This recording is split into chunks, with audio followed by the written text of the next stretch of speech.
నొప్పి మాయం సర్జరీ దూరం మోకాలు మరియు నడుము నొప్పులను ఇకపై భరించాల్సిన అవసరం లేదు. ఆపరేషన్ లేకుండా అత్యాధునిక చికిత్స Indo British advanced pain clinic సంప్రదించండి 9807555689. కాంగ్రెస్ పార్టీ అత్యున్నత పదవుల్లో ఒకటది. ఒకే ఒక్క ఛాన్స్ అంటూ టాప్ టు బాటం అర్రులు చాచే పోస్ట్ అది. అంత కీలకమైన పదవిలో ఉన్న తెలంగాణ నేత ఒకరు ఇప్పుడు ఆ పదవిని లైట్ తీసుకుంటున్నారట. అసలు తనకు ఆ పోస్ట్ ఉన్నట్టు ఆయనకైనా గుర్తుందా అన్నట్టుగా ఉందంట వ్యవహారం. ఒకప్పుడు కీలకంగా ఉన్న ఆ నేత ఎవరు, ఇప్పుడెందుకలా మారిపోయారు? కాంగ్రెస్ పార్టీలో అత్యున్నత నిర్ణాయక వేదిక సిడబ్ల్యూసి.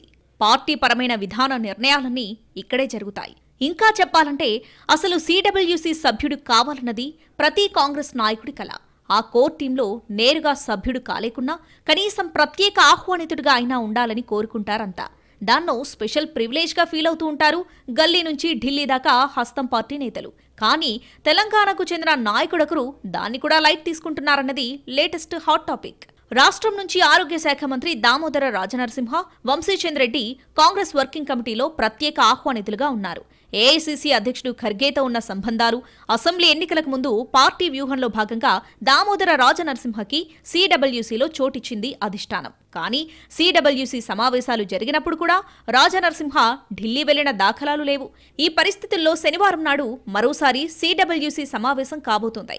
పార్లమెంటు ఎన్నికల తర్వాత జరుగుతున్న మొదటి మీటింగ్ ఇది. దీనికైనా దామోదర వెళ్తారా లేదా అన్న చర్చ జరుగుతుంది కాంగ్రెస్ వర్గాల్లో. వాస్తవంగా సొంత సామాజిక వర్గంలో పట్టున్న నేత రాజనరసింహ. టికెట్ల విషయంలో కావచ్చు, మరో రకమైన సమస్యలు కావచ్చు, ఆ వర్గానికి సమస్యలు వస్తే ముందుంటారాయన. అసెంబ్లీ ఎన్నికల టైంలో 4-5 నియోజకవర్గాల్లో తన టీంకి అన్యాయం జరిగితే అధిష్టానం మీద ఒత్తిడి తెచ్చి మరీ టికెట్లు సాధించుకున్నారాయన. కానీ పార్లమెంటు ఎన్నికల్లో తన పాత్రను పూర్తి స్థాయిలో నిర్వహించలేదన్న విమర్శలొచ్చాయి.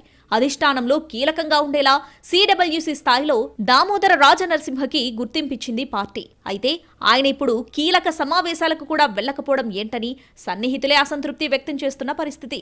తెలంగాణ ఏర్పాటు సమయంలో కీలకంగా పనిచేసిన దామోదర తీరా ఇప్పుడు అధికారం వచ్చాక తన శాఖకే ఎందుకు పరిమితమయ్యారు?